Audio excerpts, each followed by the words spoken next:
Hi, I'm Bonnie Davis. Thank you for joining me today to learn more about conversation skills that can help with your relationships and your results.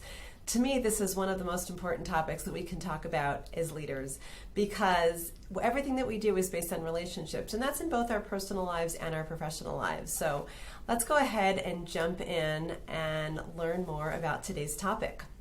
So a lot of today, although I'm going to be sharing with you skills and tips and tricks and advice and things that have worked for me and things that have worked for the many clients that I've worked with as an executive coach, I really want this to be all about you. So we're going to start by giving you a chance to look at your own strengths, your areas of improvement, and thinking about the kinds of difficult conversations that you have on a daily basis. But we will shift into some skills and tips, the ones that I think are the most critical to make your conversations more engaging and action-oriented. We will talk about a 5-step model to use as a flow, not a script, but to have a game plan and a form of confidence when you're going into these difficult conversations. And we'll end on an action plan. I want you to have a sense of keeping your learning going, keeping it strong beyond today's workshop. So to be successful, I have provided for you a workbook that you can download now. Feel free to grab that now, take some notes. It's a great place for you to either take notes on things that I'm talking about that might sound interesting, but also we're going to have some interactive exercises where you're going to take some notes and just give some thoughts to how you're going to apply these learnings. So go ahead and grab that workbook now. We're also going to do some polls and some chats and make sure that this is a really great, engaging use of our time together. So this is our first poll. Mentioned a poll. This is our first one. I want you to think about the difficult conversations that you have. And maybe it's one that you just had recently. Maybe it's ones that you've had over time. And I know that they're all a little bit different, but generally speaking, what do you notice most of the time when you have difficult conversations? And it could be that you avoid them. For me, that was what was going on for a long time. I avoided difficult conversations because I was afraid of the outcome and didn't know how to approach them. Maybe the other person gets defensive and it's not a productive use of time. People often get defensive when they feel like they're confronted with something. Perhaps it goes great. You have a wonderful heart-to-heart and it's a nice chat, but nothing changes. The issues continue and it gets really frustrating. Maybe you're actually in the category of people who it goes really well. It's a productive dialogue and there's long-term positive results. So again, do the poll. Think about, generally speaking, what do you notice in the difficult conversations that you have? Well, I see that for a lot of you, this is difficult. And you know what? You are not alone. When I started digging into this topic and I started doing a little bit of research, I was really wowed by some of these statistics that 70% of employees are avoiding difficult conversations with their boss, their colleagues, and their direct reports. 70%. And that 53% are handling what they're calling toxic situations. So imagine that word, toxic situations, by ignoring them. And all of this comes down to some hardcore numbers, some bottom line business results, that it's estimated that employees are spending almost 3 hours a week dealing with these difficult situations, which equals about $359 billion. That's a billion with a B in paid hours. So as you can imagine, employee engagement and organizational trust are declining. And this is one of the many reasons that for me, I am so fired up about the reason in giving you skills and taking some time to be intentional. Most of us, conversations are not something that we've really gotten a lot of training on. So thank you again for being here, because we can see the hard data here that is going to make a difference for you and your organization. Let's start out with your starting point. So your workbook on page 2, on the upper right corner of the slide here on the screen, you can see the workbook icon and the number 2. Take some notes. Think about, what are your strengths in having conversations? What's hard for you? And are there specific areas where you'd like to learn and improve? So some people, their strengths are their great listening skills or their ability to be really patient in connecting with somebody and hearing their whole story. Sometimes it's more about your deep care for people, or the fact that you have great relationships already at work. And so that's a really nice place to start out with your conversation skills. And some people, it's just the courage that they don't avoid these conversations. What's hard for you? Well, it could be any of the things I just mentioned are actually the things that are hard for you. So think about what gets in your way. And again, take all of that and boil it down to areas where you'd like to learn and improve. So take a few notes on page 2 And that will be a great point for you to consider how to make your learning today really intentional. I want you to think now about the difficult conversations in your daily routine. And for some people, they notice they have the same ones over and over again. It could be a specific person or people that you butt heads with. It could be more that you are customer facing and you're having difficult customer conversations, and they're not the same people, but they're on similar topics. I talked to a school teacher recently who had very specific kinds of difficult conversations with some students in her class and with some parents. So I want you to think about the difficult conversations that you're having. And you don't need to share those, but I'm asking you to do this because I want you to really have these in mind as you apply these skills. I want you to make all of the things we're talking about really specific to the things that are going on for you in your life. So hopefully you have one or two difficult conversations in mind. Unfortunately, with most of us, it's not hard to think about those. And maybe they haven't happened recently, but maybe they've happened in the past for you, or even a difficult conversation that will be coming up in the near future, something that you know you're going to have to deal with. So keep that in mind, and we are going to shift from our opener, where I gave you a little bit of time to think about what we're going to cover and how you want to apply it to your world, to our first lesson, which is what I'm calling a very brief lesson in neuroscience. This is a topic that I find fascinating, and really what happens is at work all the time, our brains are triggered. We get into fight or flight mode all the time. And your job in having difficult conversations is essentially to have some knowledge about what's happening so that you can do your best to avoid either yourself or the people that you're talking to going into this fight or flight mode. Essentially, our brains are wired for safety and security and survival. And so far it's worked out pretty well for humans that we've survived this long. That doesn't always be and not always in our best interest when we're at work.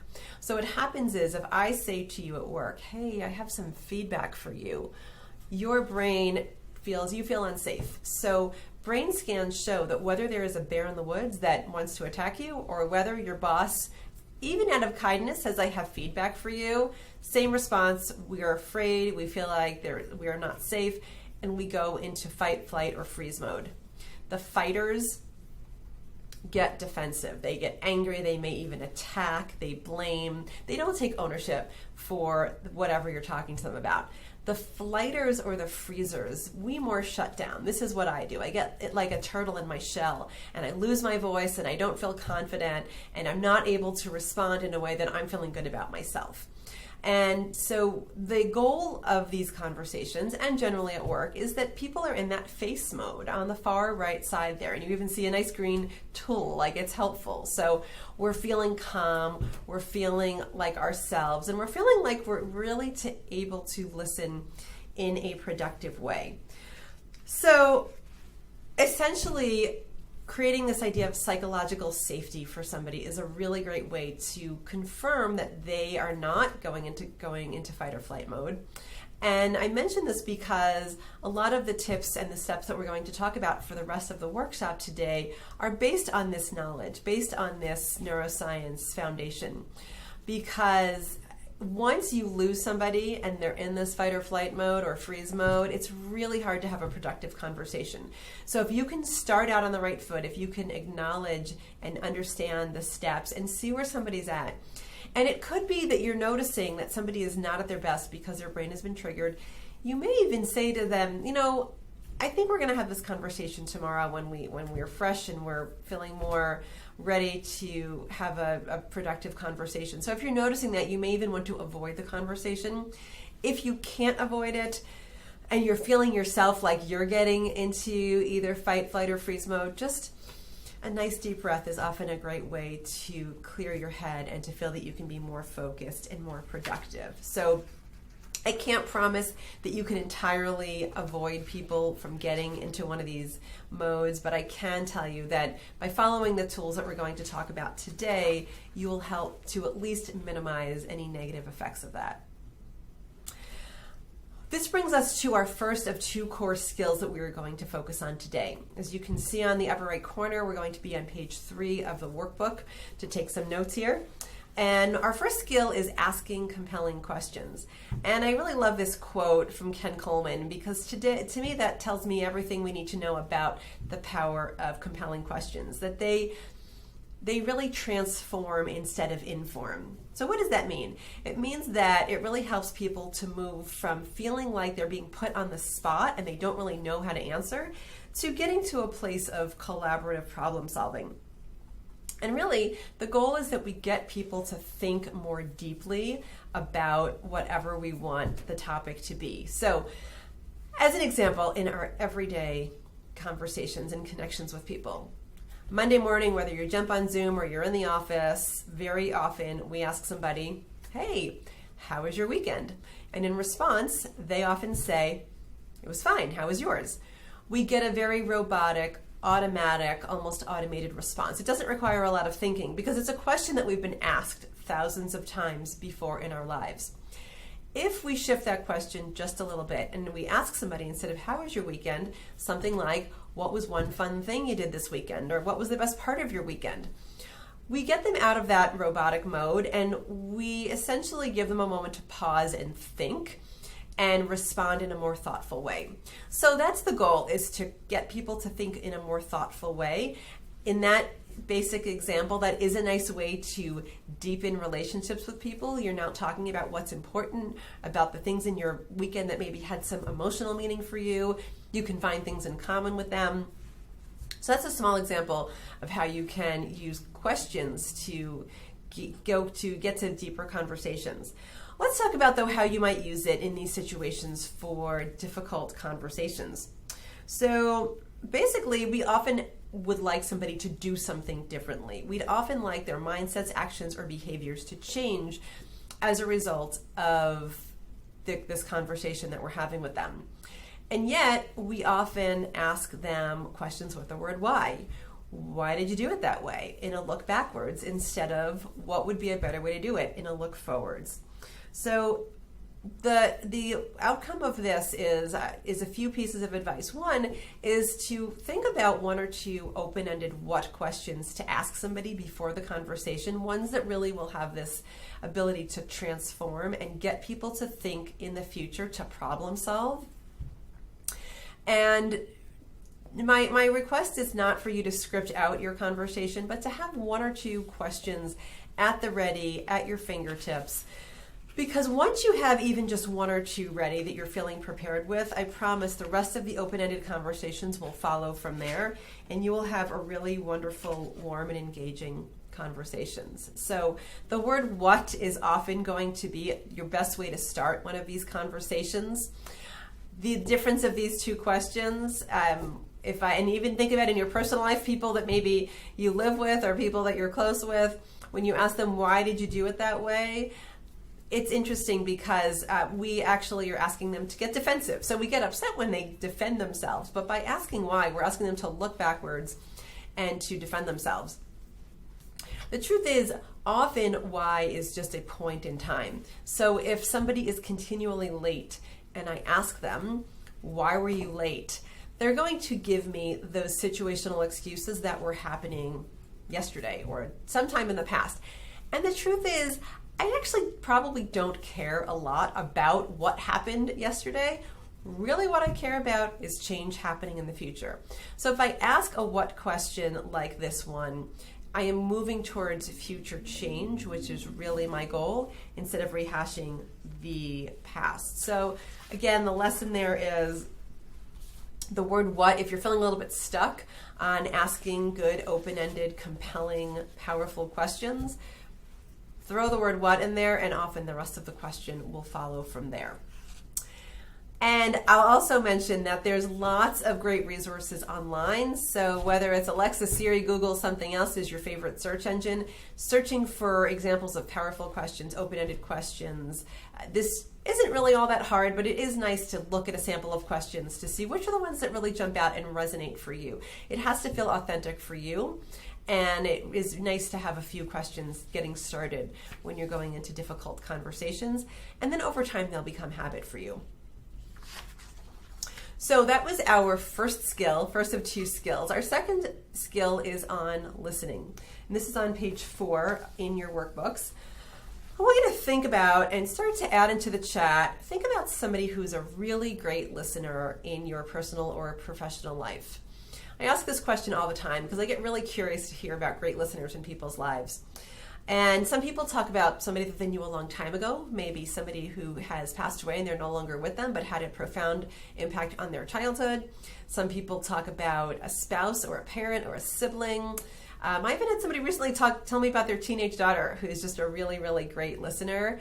And some people have the benefit of having bosses or colleagues that are great listeners.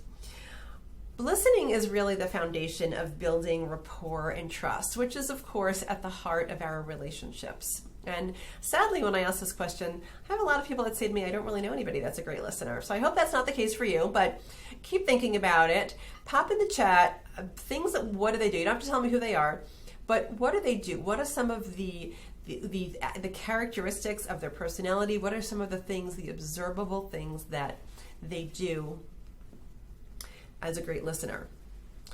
So as you keep putting that in the chat, I am going to share some of the tips that I've noticed in great listening. So the first thing is we have been trained our entire lives to listen to respond. We want to sound like the smartest person in the room. And we've had great training on this. In school as kids, we were not taught to listen. We were probably not taught to ask great questions. But in school, ooh, me, I have the answer. The one who was listening to be the quickest to respond was often the one that got the praise and the attention from our teachers. And so as we move on in our careers, we realize that actually focusing on really understanding the depth of what's important to the person instead of having the smart reply ready to go, there's a lot more power in our ability to do that. And so I want you to really think about listening from the standpoint of understanding what's going on from the other person's point of view. And I call it what's beneath the surface. Are there things that you're hearing? Are there even words that they repeat over and over again? What's the meaning of that? Maybe what are they not saying? Are there things that they're eliminating that they haven't talked about at all that maybe there's a clue in there? Also, body language is really, really critical in all of this. If you're asking somebody, how are you? And they say, I'm just fine. And you're looking at their face and you're looking at maybe their arms crossed in front of their body and they're looking like they're not quite fine, that's an opportunity for you to get curious and just ask another question or two. And sometimes the best way of listening is just simply saying, tell me more. It's not cutting them off and giving somebody the airtime and the space to continue to share whatever is on their mind. Ultimately, you want to acknowledge whatever the person is saying so that they feel seen and heard. Acknowledging does not mean agreeing. It means simply that they know that you've heard it. So as an example, if I'm meeting with an employee who wants to get a raise and I can't give them that raise, I can say, I understand that this is really important to you and I know that you're dedicated and you're committed to the role. I really support you and I understand that getting a raise is really important to you. It doesn't mean I agree and I'm giving it to you. It's just acknowledging their feelings and acknowledging that you understand where they're coming from. So the other thing that you've probably learned over time is this idea of paraphrasing, summing up what you've heard. And you don't want to be a parrot. You don't want to repeat everything back. But at certain intervals, particularly at the end, if you can sum up what you've heard and show that's a great way of showing that you're listening. And if you like to take notes, that is also a really nice way of being able to sum up, and also the other person really feels listened if you're noting down key things. It's not for everybody, so if that works for you, note taking is great. Of course, eliminating distractions is really important.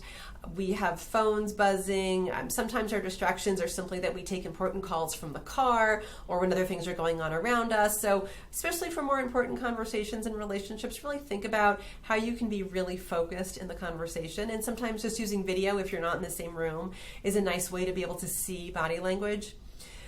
And the last thing I want to talk about with listening skills is to notice your habits that may get in your way of great listening. We all have them. It's not a question of judging or thinking that you're doing something wrong. We all have a few things that when it comes to to listening that gets in our way. So a few examples that I'll share.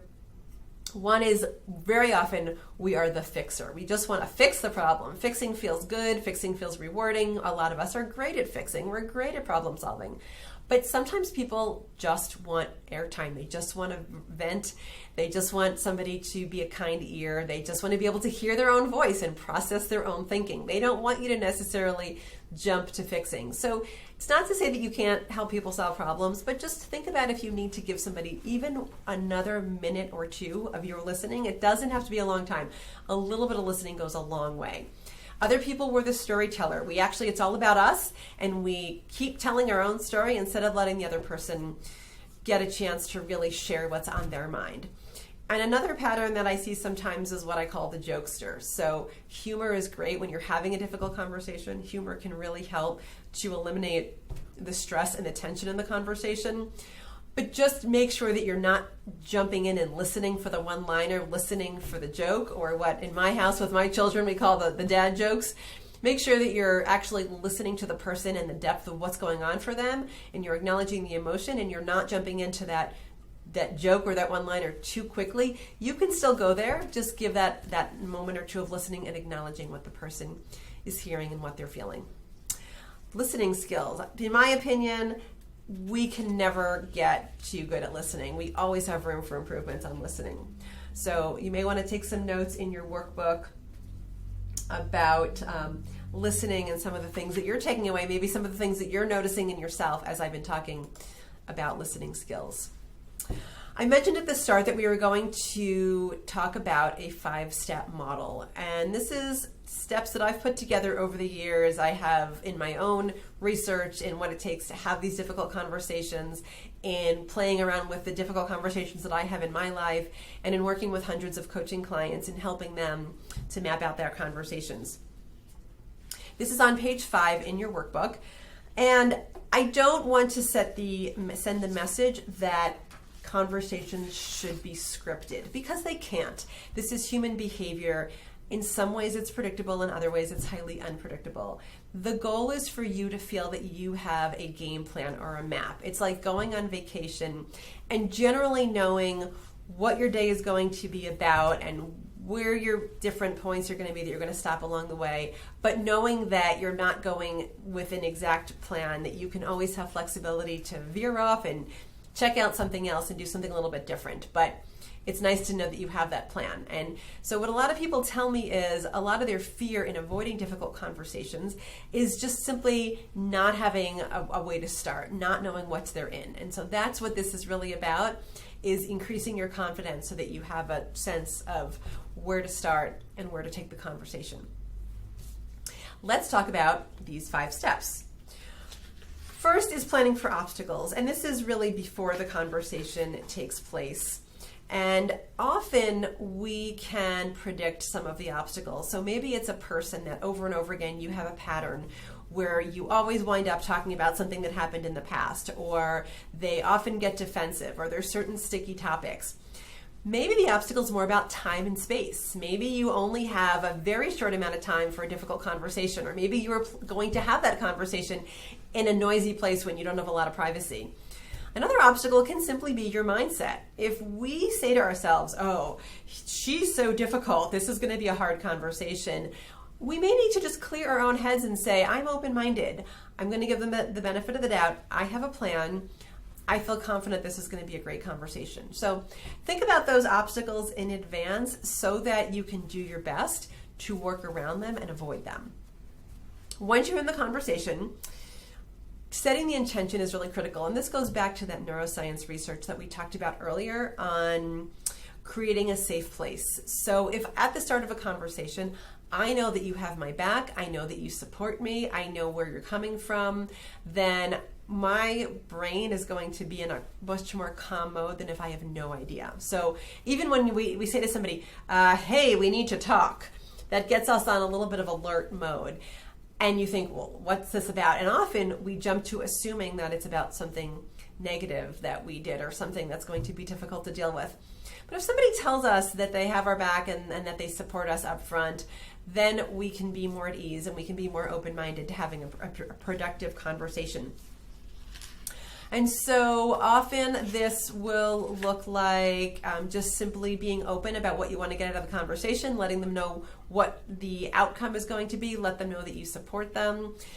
If it's a difficult feedback conversation with an employee, you may want to even say something like, hey, I think that you're a great contribution to this team, and I want to talk about something that you can do to be even better, even stronger at your job. Is that a conversation that we can have now?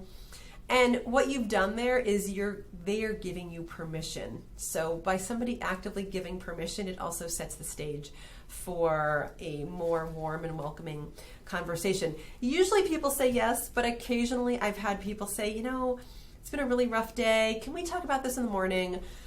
Most conversations can wait till the next day. If I know that somebody is not in their best headspace because I don't know what's been going on in their day, it is really helpful for me to know that. And sure, I'm happy to have that conversation when they're feeling fresh and more alert the next day. That's setting your intention.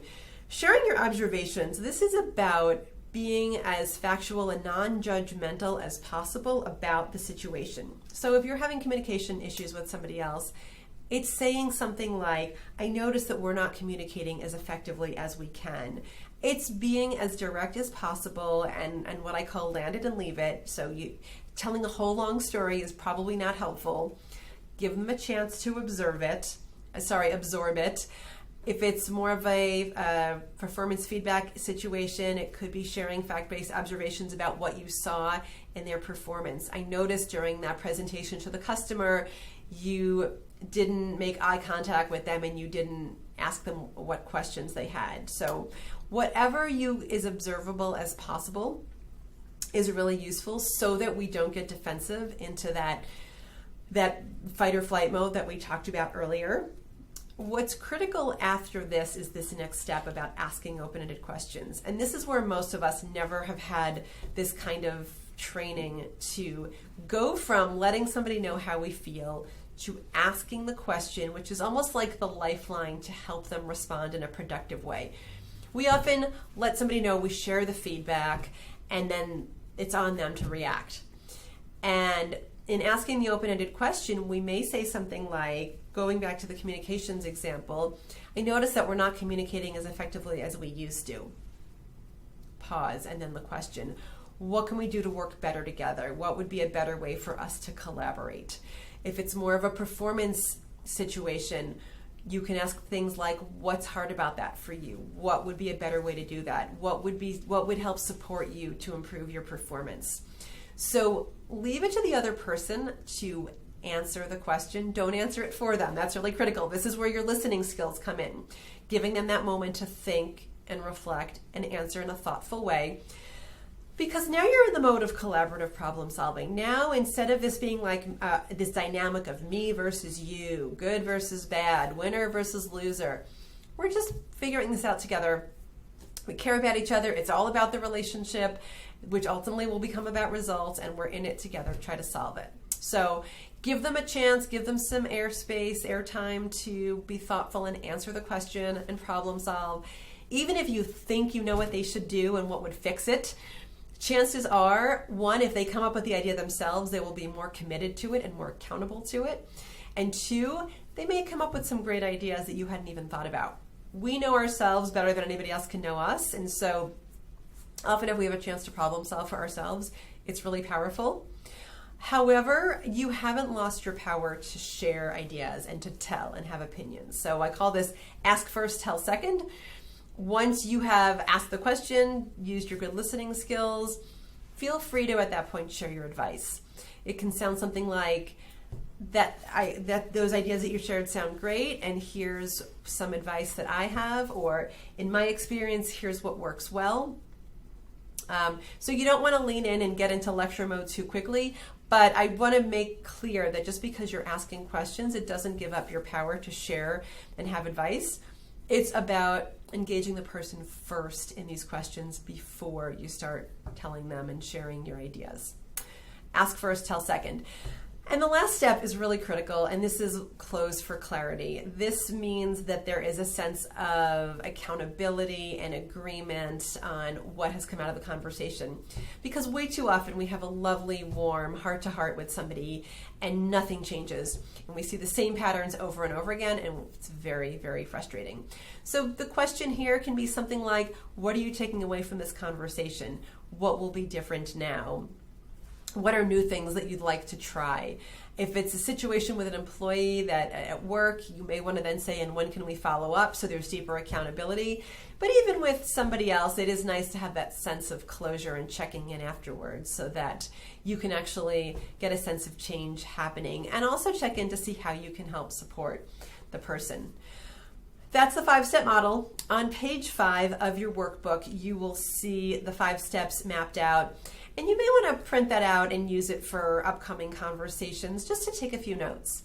It's not a script and it is not entirely predictable, but going in with a few notes on each of these 5 steps, I promise will make your conversation feel that you have a little bit more confidence. And even if you're not looking at those notes during your conversation, because I know that if it's face-to-face, that can be awkward. Even on video, it can be awkward. Just knowing that you've planned for it in advance will help your sense of confidence when you go in. As you think about being successful in these conversations, I also want to point out what I call some watch-outs. So these are difficult and they're unpredictable and sometimes extremely difficult. Sometimes we get people who really do become very angry. And on page 6, I want you to start thinking about ways to be successful. And these are some common watch-outs that I have found in my own experience with my clients, in my own life. And so think about if any of these are relevant for you, and maybe it's something different. Maybe this is bringing up for you thoughts on something totally different. But I want you to, on page 6, jot down what might get in your way, what you'll do to overcome it, and then think about success metrics for having winning conversations. I'll point out a few of these that I see come up particularly often. We get nervous and we just talk too much. And we over-justify our points and we try to prove it over and over again. And what happens is the person doesn't have a chance to respond and they don't really have a chance to absorb the information. The more you talk, often the more defensive they will get. So be crisp, land it, think about a way to let your message really be as concise as possible. And then emotionally, we have some extremes. So sometimes we're too nice and we're too supportive and we almost apologize and we feel bad that we're telling them to do something differently. And you know what? It's lovely for you to be warm and nice, but at a certain point, change needs to happen. And the truth is, you having a conversation with somebody, chances are you're really giving them a gift. You're giving them that space to think about it and to improve. So don't apologize. Don't rush through it. Give them that space. Let them really give them the ability to think about it. Have some patience in case it's taking them longer to think it through than you want. But also realize that if they keep pulling you into their story and their saga, and a lot of people, we all have tough lives. There are often reasons that these things happen. Give them the space to share the story, but at some point, use that skill that we talked about of acknowledging and elevating with a question. It can sound something like this: I understand this has been a hard few months for you. I really get it. And maybe even share what's been hard for you. I understand it's been a hard time. And I'd like to talk about what can be different in the future. So sometimes we need to keep acknowledging to the person hears, but really moving to those open-ended, future-looking questions so that you can move to a solution and you don't get in the swirl of talking about the same thing over and over again. And the last thing I'll mention in these watch-outs is to be really clear about what you're asking the person to change. And even though you're giving them the chance to share it and to come to those conclusions on their own, at the end, having real clarity, or even at the beginning, having real clarity on what will be different is really important, because if not, again, it feels like a warm conversation and we've bonded and we've connected and we've been vulnerable, but in fact nothing changes because we haven't been clear enough about what we want to be different after having the conversation. So finish up your notes and think about what are some of your watch outs, maybe some of these, maybe something different. As you think about that and as you close, and you also might want to look at page 7 of your workbook, gives you a chance to create that action plan, that roadmap that I talked about at the start, so that you can keep your learning going from here.